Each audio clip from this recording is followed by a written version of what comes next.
Hello and thank you for joining us this evening. I'm Abby Ray. It's been 4 years since a Wichita teenager died after staff of the Cedric County Juvenile Detention Center restrained him. Tonight, a group of people gathered to remember and honor him. Cake's Sydney Ferguson has the story.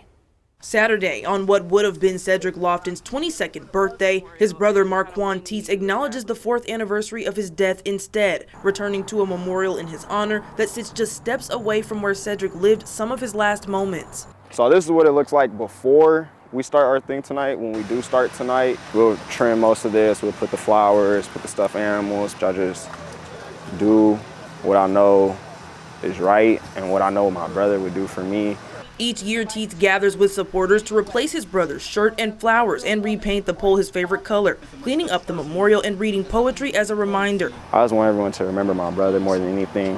Like, that's my #1 goal. Teets says Cedric was an entertainer who loved to rap and tell jokes, make other people laugh. His life was cut short at 17 years old when officers at the Juvenile Intake and Assessment Center held him face down for about 40 minutes, leading him to suffer from cardiac arrest and later die at a Wichita hospital. And they took him away physically, so it's just like, how else am I going to feel but alone?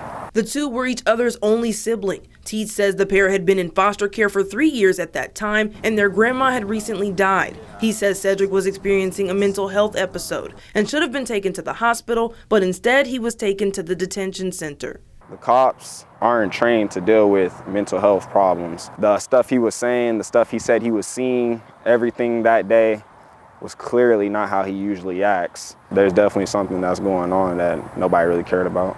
Teets has filed a lawsuit against the officers involved in Cedric's death, but it's more important to him that people show up here at the utility pole dedicated to his memory. I'm always going to have to still live with him being dead, and always going to want people to remember who he is. One more time! Cedric Lofton!